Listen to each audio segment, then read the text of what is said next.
Hello everyone, welcome back to another video of our PYQ series, जिसमें हम कर रहे हैं 1979 से लेकर 2024 तक के ईच एंड एवरी PYQ। और हम अपनी पॉलिटी की सीरीज़ बिल्कुल फुल फ्लो में ख़त्म करने वाले हैं।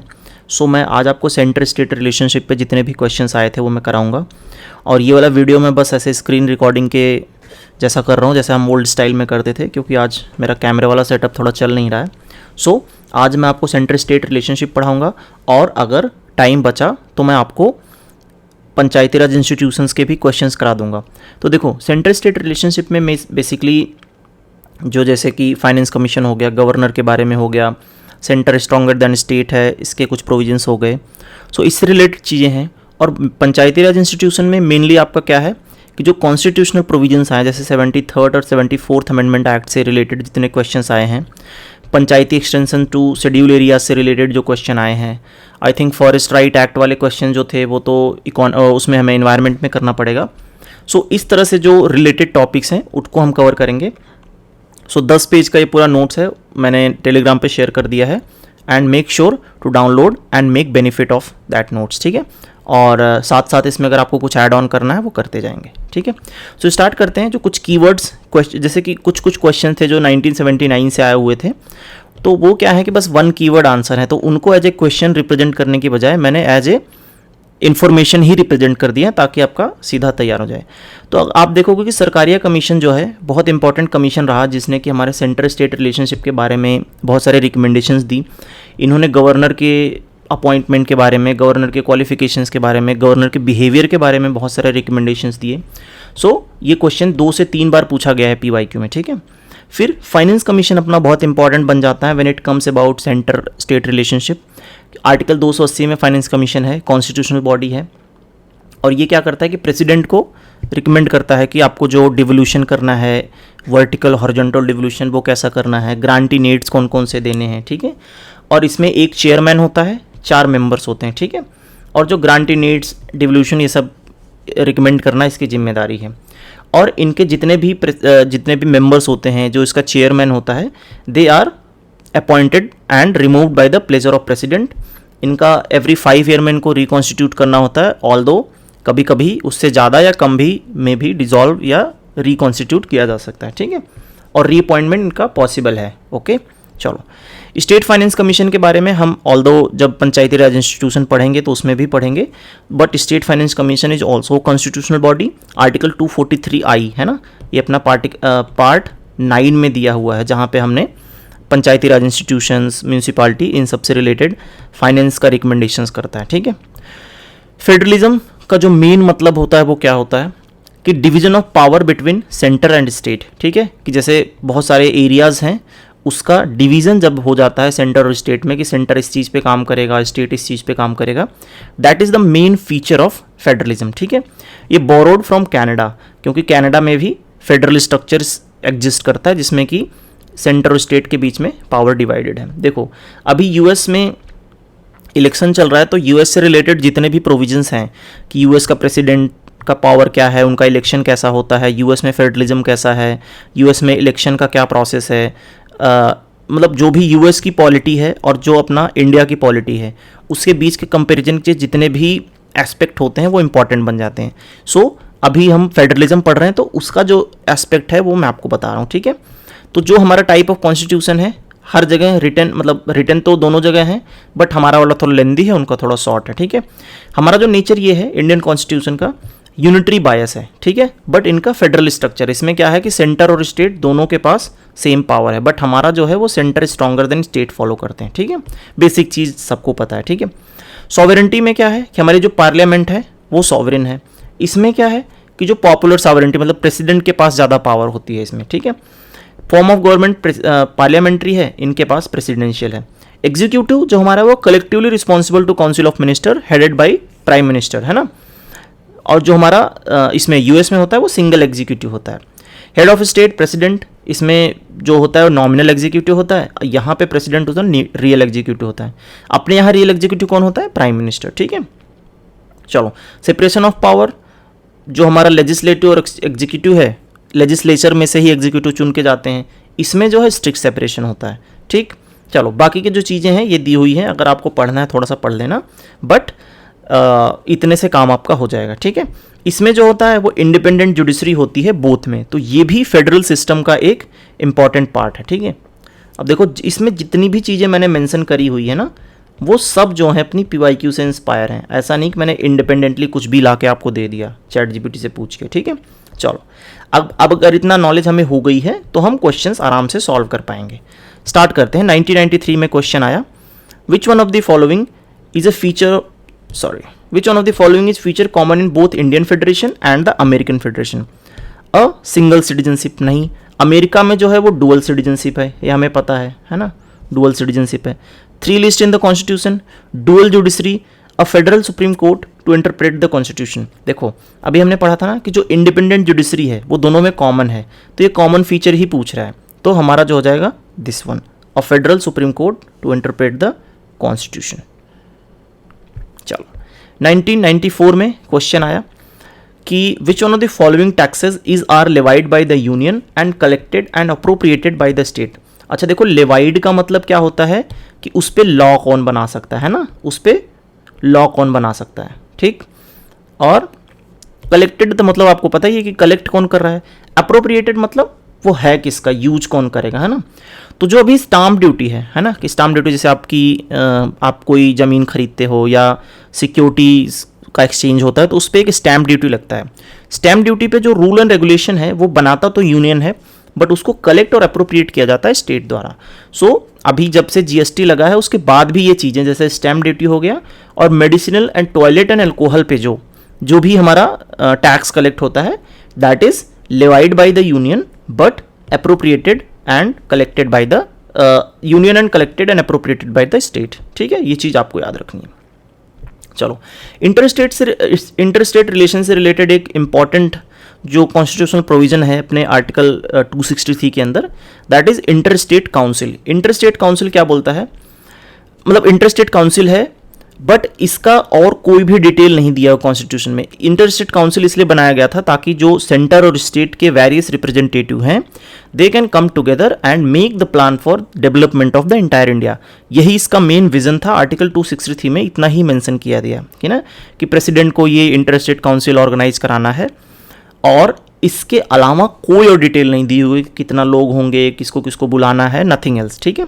सरकारिया कमीशन ने इस पे वापस रिकमेंड किया क्योंकि सरकारिया कमीशन हमारा इंटर स्टेट रिलेशन के लिए बना था, तो उन्होंने ये रिकमेंडेशन किया और ये बाद में मतलब एक्सेप्ट भी कर लिया गया था कि जो PM होंगे वो चेयरमैन होंगे, 6 cabinet ministers including home minister वो नॉमिनेटेड बाय PM होंगे, इसके मतलब इस इंटर स्टेट काउंसिल के मेंबर।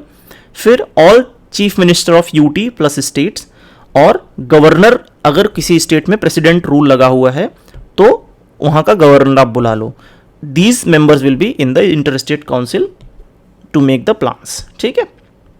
चलो क्वेश्चन आया, which one of the following is extra constitutional and extra legal device for securing cooperation and coordination between the state.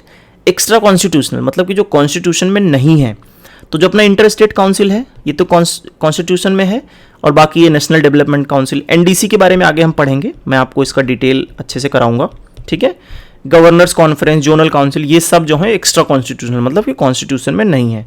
So 1, 2 and 3 will be option, ठीक है। तो अब इंटर स्टेट काउंसिल मैंने बताया था ना कि ऊपर ये प्रेसिडेंट के ऊपर ये दिया गया है कि आपको इंटर स्टेट काउंसिल को ऑर्गेनाइज कराना है। तो लिखा है, if at any time it appears the president that the public interest would be served by the establishment of council charge with the duty of inquiring into advising, है ना, advising के लिए, investigating and discussing some subject, making some recommendation, ठीक है। सो ये president के ऊपर छोड़ा गया था, इसके अलावा इसमें कोई और प्रोविजन नहीं दिया गया था, तो ये आपको याद रखना है, ठीक है। चलो स्टार्ट करते हैं नेक्स्ट क्वेश्चन। वही बोला कि primary function of the finance commission. Finance commission article 280 हमने पढ़ा हुआ है कि इसका मेन मकसद क्या है। अब देखो कह रहा है distribute revenue between the centre and state. अब यहाँ पे आपको ट्रैप कर सकता है वो ना, फाइनेंस कमीशन डिस्ट्रीब्यूट नहीं करता, फाइनेंस कमीशन रिकमेंडरी इन नेचर है ना, रिकमेंड करता है ना। डिस्ट्रीब्यूट हमेशा फाइनेंस का गवर्नमेंट करेगी, है ना, कोई कमीशन या कोई ऐसे नहीं, मिनिस्ट्रीज करती हैं जो एक्चुअल गवर्नमेंट है। Finance commission is recommendatory in nature, ठीक है। प्रिपेयर एनुअल बजट नहीं, advise president on the financial matters, allocate funds to various ministries on the union and state government, ये भी नहीं, अच्छा सॉरी ये हो गया ना अपना ये आर्टिकल 280 कि advise the president on the financial matters, कि भाई आपका डिवोल्यूशन कैसा होगा, फाइनेंशियल प्रूडेंस कैसा होगा, इस तरह की चीज़ें। Allocate funds on various ministries नहीं, ये मिनिस्ट्री वगैरह से रिलेटेड नहीं है, ये इंटर स्टेट है ना, कि एक सेंटर से स्टेट का क्या रिलेशन होगा और बाकी स्टेट्स का आपस में क्या रिलेशन होगा मनी को लेके, ये चीज़ फाइनेंस कमीशन करता है। ठीक है, प्रिटी स्टैंडर्ड बेसिक सवाल है, वो आपको आता है। ठीक है, 2000 में नेक्स्ट क्वेश्चन आया, the parliament can make any law for the whole state और any part of India implementing international treaties. देखो यही हमारा शो करता है यूनिटरी बायस। ठीक है, यूनिटरी बायस कि अगर कोई भी इंटरनेशनल ट्रीटी, लेट से हम COP 29 में गए या COP 26 में हम गए, पंचामृत का वो बोल के आए कि हम 500 गीगावाट बना देंगे 2030 तक। अब उस चीज़ को इम्प्लीमेंट करने के लिए कोई भी लॉ अगर सेंटर को पास करना है, इम्प्लीमेंट करना है, तो बिना स्टेट से पूछे कर सकता है ना, बिल्कुल उनके पास अधिकार है, without any consent of state. और ये कॉन्स्टिट्यूशन में प्रोविजन दिया हुआ है। ठीक है, आर्टिकल 253 में दिया हुआ है, legislation for giving effect in the international organization, whole or any part of the territory at any international conference, है ना, parliament has power to make any law for whole and any part of the territory। ठीक है, इसमें किसी की भी कोई permission किसी स्टेट का कुछ नहीं लगेगा। ठीक, तो ये आपको याद रखना है। अब जैसे अपना वो है आर्टिकल 51 है ना, जब हम फंडामेंटल राइट्स फंडामेंटल ड्यूटी की बात कर रहे थे, तो इंटरनेशनल पीस जस्टिस पीस और कोऑपरेशन को अगर इम्प्लीमेंट करने के लिए सेंटर को कोई लॉ लाने की ज़रूरत पड़ गई तो वो स्टेट से नहीं पूछेगा, वो कर देगा। ठीक है, तो ये आपको याद रखना है कि हमारा जो सेंटर है वो स्ट्रॉन्गर देन द स्टेट है। ठीक, स्टार्ट करते हैं नेक्स्ट क्वेश्चन। क्या बोल रहा है, which one of the following statement function of the finance commission, वापस से सेम चीज़ पूछा कि फाइनेंस कमीशन का फंक्शन बताओ। To allow the withdrawal of money out of consolidate fund of India, बिल्कुल नहीं। To allocate between the states shares of proceed and taxes, हमें पता है सही है। To consider application for grantee needs from state, ठीक है, ग्रांटी नीड्स के बारे में बात करता है। To supervise and report whether the union state government are levying taxes in accordance with the budgetary provision, बिल्कुल नहीं। ठीक है, ये कोई रिपोर्ट नहीं करेगा, कोई सुपरविजन नहीं करेगा। Finance commission is just making the recommendation and allocations between state and centre. अब देखो एलोकेट और डिस्ट्रीब्यूट में डिफरेंस है। डिस्ट्रीब्यूट मतलब आप बोल रहे हो कि उसके पास अधिकार है, एलोकेट मतलब कि वो प्रोविजंस दे रहा है कि आपको ऐसा एलोकेट करना चाहिए। ठीक है, तो ये आपको याद रखना है कि option 2 and 3 will be the correct. मैंने शायद ऑप्शन नहीं ऐड किया but you know the drill. ठीक है, सुपरवाइज और रिपोर्ट जनरली ये सब CAG वगैरह का काम हो गया है। ठीक है, CAG हो गया या और कौन सी बॉडी इस नेचर की हो सकती है, नीति आयोग हो गया है ना। नीति आयोग ने अभी निकाला है अपना कि कौन सा स्टेट फाइनेंशियली प्रूडेंट है, कौन सा फाइनेंशियली प्रूडेंट नहीं है, तो इस तरह का काम जो है वो लोग करते हैं। फंक्शन अपना फाइनेंस कमीशन ऐसा नहीं करता, तो ये आपको याद रखना है। स्टार्ट करते हैं 2004 का नेक्स्ट क्वेश्चन। क्या बोल रहा है, which one of the following statement the highest deciding body for the plan, क्या बोल रहा हूँ मैं the highest deciding body for the planning in India is planning commission of India. देखा, हाईएस्ट डिसाइडिंग बॉडी बोल रहा है, highest deciding body for the planning in India is planning commission of India. फिर पार्लियामेंट क्या करेगा, है ना, parliament is the highest deciding body क्योंकि उसके पास डेमोक्रेटिक मैंडेट है। They are the one who can decide the future of our country, तो 1 नहीं होगा। The secretary of planning commission of India is also the secretary of national development council. ठीक ठीक सा लग रहा है। द कॉन्स्टिट्यूशन, ओहो पावर कम हो गया, चलो लो पावर मोड में चला लेंगे। The constitution includes economic and social planning in the concurrent list of 7 schedule of the constitution of India. देखो ये 7 शेड्यूल की जितनी भी चीज़ें हैं हमने एक छोटा सा नोट्स बना के मैंने आपको यहीं पे करवा दिया था ना, कि जो प्लानिंग होगा वो अपना, अच्छा इसमें नहीं लिखा था ना, पॉपुलेशन और फैमिली प्लानिंग, और इसमें कौन सा लिखा है, चलो इसको ऐड ही कर देते हैं लगे हाथ। क्या बोल रहा है, इकोनॉमिक एंड सोशल प्लानिंग। ठीक है, अब इतने सारे प्रोविजंस हैं अपने उसमें क्या बोलते हैं कॉन्स्टिट्यूशन में, तो यू कैन थिंक ऑफ कि ये इकोनॉमिक और सोशल प्लानिंग जैसी चीज़ें हैं जो ब्रॉड हैं, बहुत वेग हैं, so they are suppose to be in the concurrent list, जिससे कि सब लोग आपस में मिल के रूल बना सकें उस पर। ठीक है, चलो तो ये 2000 का क्वेश्चन हो गया, 2004 का क्वेश्चन हो गया। स्टार्ट करते हैं, नेक्स्ट क्वेश्चन आया, the central rural sanitation programme was launched in 1986 to improve the quality of life of rural people in India. ठीक है, सही लग रहा है कि रूरल सैनिटेशन प्रोग्राम है तो ये जरूर लॉन्च किया गया होगा इस चीज़ को इम्प्रूव करने के लिए। कह रहा है rural sanitation is subject in the concurrent list of constitution of India. ये नहीं है। अभी हमने क्या पढ़ा था कि जो हमारा हेल्थ और सैनिटेशन है ना, कहाँ गया, ये रहा, public health and sanitation is in the state subject, है ना, सेंटर नहीं आएगा आपका सैनिटेशन और हेल्थ सुधारने के लिए। तो assertion A is true but reason और आर इज फॉल्स। आज क्या हो गया, मेरा प्रोनाउंसिएशन इतना रॉन्ग हो रहा है। चलो, with reference to constitution of India which one of the following pair is not correctly matched. ठीक है, कह रहा है फॉरेस्ट कॉन्करेंट लिस्ट, ये करेक्टली मैच है ना, correct. Stock exchange concurrent list, ये हो गया आपका फॉल्स, है ना। Post office saving banks union list, सही है। पब्लिक हेल्थ स्टेट लिस्ट, ये भी सही है, तो ये करेक्ट है, ये करेक्ट है। पब्लिक हेल्थ स्टेट लिस्ट हमने पढ़ा हुआ है। पोस्ट ऑफिस सेविंग बैंक्स, जितने भी बैंक हैं, फाइनेंसेस हैं, स्टॉक एक्सचेंज है, ये सब टैक्सेशन वगैरह का सबका पावर यूनियन के पास होता है। ठीक है, स्टॉक एक्सचेंज भी यूनियन के पास है, तो ये गलत दिया हुआ है, तो this will be our correct option. देखो 7th शेड्यूल वाली जो लिस्ट है कि यूनियन में क्या है, स्टेट में, कॉन्करेंट में क्या है, इसको 2, 4, 5, 6 बार देख के जाना आप लोग, बहुत फ़ायदा होगा पेपर में, ट्रस्ट मी। चलो, यहाँ पे मैंने ये अपना जो क्या बोलते हैं कॉन्स्टिट्यूशन ऑफ इंडिया में से 7th शेड्यूल का जो हेल्थ उसका ये पोस्ट ऑफिस वाली जो चीज़ थी उसके आसपास की भी चीज़ें मैंने रख दी। जैसे कि देखो, court of wards, state of rulers in Indian states, public debt, currency, foreign loans, RBI, post office saving banks, lotteries organised by the government of India और गवर्नमेंट ऑफ स्टेट। ठीक है, सो ये सब जो होंगे हमारी ये यूनियन लिस्ट में होगी। ठीक है, सो इसी वजह से हमने जो ये था, ये वाला पोस्ट ऑफिस को भी हमने यूनियन लिस्ट से मैप कर दिया। ठीक है, नेक्स्ट क्वेश्चन क्या बोल रहा है, which one of the following is not a feature of Indian federalism.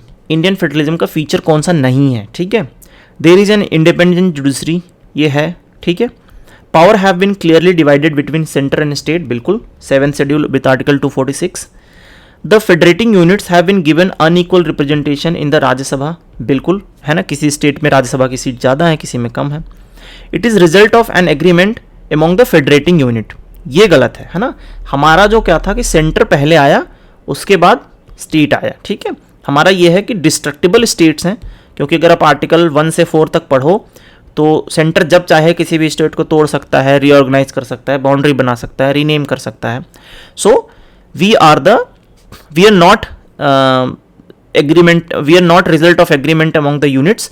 हमारा जो है पहले सेंटर आया, फिर सेंटर ने स्टेट्स को जन्म दिया, है ना। हमारा destructible states with indestructible union, इसी से हमें ये प्रूफ होता है कि हमारा जो सेंटर जो है वो इंडिस्ट्रक्टिबल है and states have no right to secede from the unions. ठीक है, तो ये आपको याद रखना। चलो, which one of the following suggested that the governor should be a eminent person from the outside state and should be detached figure without the intense political links or should have not been taken part in the politics in the recent year. We all know कि जो हमारा Sarkaria commission था that have been involved in recommending the center state relationship improvement. देखो, Sarkaria commission class का वो बच्चा है जो कि सेंटर स्टेट रिलेशनशिप पे कोई भी क्वेश्चन आए मेंस में, आप उनका रिकमेंडेशन धीरे से चिपका देना कि as per Sarkaria commission recommendation we should try to improve centre state relationship, या फेडरलिज्म पे कुछ आ गया इस तरह से, है ना। तो इनका नाम आप लगा सकते हो। तो इनके कुछ पढ़ लेते हैं। उन्होंने गवर्नर के बारे में क्या बोला था कि एमिनेंट पर्सनालिटी होनी चाहिए, आउट ऑफ स्टेट होना चाहिए सो दैट उनका स्टेट में कोई इन्वॉल्वमेंट ना हो, पॉलिटिक्स से काफ़ी दूरी बनाएं, है ना, और सीएम को कंसल्ट किया जाए बिफोर अपॉइंटमेंट। क्या करता है प्रेसिडेंट, मतलब सेंटर हमारा क्या करता है कि प्रेसिडेंट बोल लेते हैं कि प्रेसिडेंट डायरेक्टली अपॉइंट कर देते हैं गवर्नर को, सीएम का कोई कंसल्टेशन लिया ही नहीं जाता। सो इससे थोड़ा सा, अगर आप सीएम का कंसल्टेशन लोगे तो जो अब जैसे दिल्ली में देखो आप, जो गवर्नर हैं अपने एलजी हैं, उनके साथ और सीएम के साथ कितनी तू मैं होती रहती थी जब आम आदमी पार्टी की गवर्नमेंट थी। सो अगर सीएम का एक बार कंसल्ट आप ले लोगे तो उनको भी तसल्ली रहेगी कि हाँ ठीक है, मुझसे पूछ के आए हैं, so that will be better, right. और उनको गारंटीड टेन्योर दो, ऐसा नहीं कि प्लेजर ऑफ प्रेसिडेंट पे आपने कर दिया। अब जैसे सेंटर में सरकार बदलती है तो सारे गवर्नर को एक साथ बदल देते हैं, क्योंकि फिर वो अपने बंदे बिठाते हैं वहाँ पे। So these things shows a little bit of friction between centre and state. चलो 2021 का नेक्स्ट क्वेश्चन आया, क्या बोल रहा है, which one of the following in Indian polity is an essential feature that indicates that it is federal in character. ठीक है, क्या बोल रहा है, the union legislature has elected representative from constituents units, है ना। देखो फेडरल स्ट्रक्चर का एक ही पॉइंट है कि आप डिवाइड करो पावर्स को, ठीक है। तो the union legislature has elected representative from constituent units, does this show about the division of power, no. The union cabinet can have elected representative from regional party, same. The fundamental rights are enforceable by court of law, बिल्कुल अलग बता दिया। तो the independence of judiciary is safeguarded, है ना। इसका मतलब ये है कि जो हमारी जुडिशरी है that is independent from any influence. So इससे क्या होगा कि हमारा फेडरल बैलेंस बना रहेगा, है ना। देखो फेडरल बैलेंस क्या है कि भाई जो सेंटर है वो जो सेंटर और जो स्टेट्स है वो एक दूसरे को तंग नहीं करेंगे, है ना। कि सेंटर अगर पावरफुल हो गया तो स्टेट को तंग करने लगा, या फिर स्टेट सारे मिलकर सेंटर को तंग करने लगे, तो फिर क्या होगा कि जुडिशरी इंटरवीन करेगी, वो समझौता कराएगी कि भाई ऐसा मत करो, फेडरल स्ट्रक्चर है, ये रहा आपका बेसिक स्ट्रक्चर, ये रहा Keshavananda Bharati case, you can not disturb these things from the constitution, है ना। फेडरलिज्म बनाए रखना है, तो फेडरलिज्म बनने का एक जो प्री रिक्विजिट हो जाएगा वो होगा कि जुडिशरी जो है अपनी इंडिपेंडेंट हो, वो किसी के कंट्रोल में नहीं होनी चाहिए, ठीक है। तो इस वजह से this will be one of the feature of our federal structure, ठीक। चलो अब कितने टाइम का वीडियो हो गया होगा, आई डोंट नो। चलो स्टार्ट, मिसलिनियस वाले भी सॉल्व ही कर लेते हैं, ठीक है। तो अभी अगर आपने देखा होगा कि जो अपना PT 365 आया है उसमें अवार्ड्स को लेके काफ़ी मतलब एक पेज में काफ़ी अवार्ड्स वगैरह के बारे में दिया हुआ है, और 1979 में एक क्वेश्चन भी आया था अवार्ड को लेके। तो मैं सोच रहा हूँ आपको वो करा दूँ और मैं आपको एक बार रिवीजन भी करा दूँ कि अवार्ड्स वेरियस क्या क्या हैं, ठीक है। तो इसने पूछा कि 2 highest gallantry awards in India are, तो क्या हो जाएंगे। गैलेंट्री 2 तरीके के होते हैं, एक वॉर टाइम के लिए होता है, एक पीस टाइम के लिए होता है। तो वॉर टाइम में 3 मिलते हैं, PMV परम महावीर, है ना, ये 1950 में स्टार्ट हुआ था। पीस के लिए भी 3 मिलते हैं, अशोका, कीर्ति एंड शौर्य, ठीक है। तो ये 1967 में स्टार्ट हुआ था, इसको AKS और PMB से आप याद कर सकते हो, ठीक है। इस साल में 2 बार दिए जाते हैं, 15 अगस्त को, 26 जनवरी को। और इनका ऑर्डर ऑफ प्रेसिडेंट्स क्या होता है, जो परमवीर चक्र है वो सबसे ऊपर माना जाता है, फिर अशोक चक्र, है ना। ऐसे आप तीर बना सकते हो, देखो मैंने बनाया हुआ है, परम फिर अशोक फिर महा फिर कीर्ति फिर वीर फिर शौर्य, ठीक है।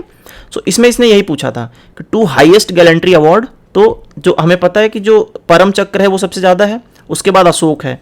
तो परम और अशोक जहाँ हो वो देख लो, नहीं है परम अशोक नहीं है तो महा वाला देख लो, नहीं है ये भी, परम चक्र के साथ महा है, ठीक है, परम अशोक महा, ठीक है, ये हो जाएगा परमवीर चक्र एंड महावीर चक्र, ठीक है। क्योंकि अशोक वगैरह तो या तो अशोक और महा, परमवीर चक्र एंड वीर चक्र, परमवीर चक्र और वीर चक्र तो ये नहीं होगा, परमवीर और महावीर, परम और अशोक भी हो सकता है, परमवीर चक्र एंड अशोक चक्र। अरे यार तो कंफ्यूज कर दिया। Param Vir 2 highest gallantry awards in India, so I think I will go with this one, Param Vir Chakra and Ashok चक्र, ठीक है। चलो एक बार मैं इसको कमेंट में आपको सही करके बता दूंगा क्योंकि मैं भी थोड़ा सा कंफ्यूज हो गया अभी। बट अगर आप इसको देखो, जो ऑर्डर ऑफ प्रेसिडेंट है वो ये है, परमवीर चक्र है फिर अशोक चक्र है। परम जो है वो वॉर का है, अशोक चक्र है जो वो अपना पीस का है। तो इसमें इसने सीधा गैलेंट्री अवार्ड पूछ लिया है। So according to this list this will be the correct one, but मैं अगर कमेंट में अगर इससे कुछ अलग होगा तो मैं बता दूंगा, बट अभी के लिए आप यही आंसर मानना, ठीक है। So sorry I got confused, anyway, ठीक है। Next, India is oppose to nuclear non proliferation treaty because, India ने NPT को मना क्यों किया था, क्योंकि ये जो ना बहुत डिस्क्रिमिनेटरी था नॉन न्यूक्लियर पावर्स के लिए। उन्होंने बोला कि भाई जिनके पास जो न्यूक्लियर स्टेट हो चुके हैं जैसे चाइना, उनको तो कुछ नहीं है, जो अभी नहीं हुए उन पे हम सैंक्शंस लगाएंगे, मत करो। तो हमने NPT साइन ही नहीं किया था, ठीक है। स्टार्ट करते हैं 1991 का next question. India is oppose to NPT because, अच्छा ये हम ऑलरेडी कर चुके हैं, मैंने 2 बार पेस्ट कर दिया था गलती से। देखो ये बड़ा इंटरेस्टिंग क्वेश्चन मुझे लगा, इसमें मैं 2-4 चीज़ें आपको बहुत अच्छी बताऊंगा, वो आपको याद रखना है, ठीक है। As per Indian protocol, Indian protocol है, कॉन्स्टिट्यूशन में नहीं दिया हुआ है ना, who among the following ranks the highest in order of precedence. तो हम ऑर्डर ऑफ प्रेसिडेंट्स एक बार देख लेते हैं। देखो president of India highest order होता है, हमें पता है, फिर VP, फिर प्राइम मिनिस्टर, और उसके बाद जो है ना वो गवर्नर आ जाते हैं, है ना, हेड ऑफ स्टेट, ये भी हेड हैं, बट अपने स्टेट में, ठीक है। तो लेट्स से अगर उत्तर प्रदेश में कुछ भी हो रहा है तो उत्तर प्रदेश का गवर्नर जो है वो अपना prime president, vice president, prime minister के बाद वो सिटिंग अरेंजमेंट वगैरह उनकी ऐसी होती है, ठीक है। उसके बाद जो फॉर्मर प्रेसिडेंट होते हैं, deputy prime minister, if any, फिर हमारे CGI आ जाते हैं, ठीक है, CGI आ जाते हैं।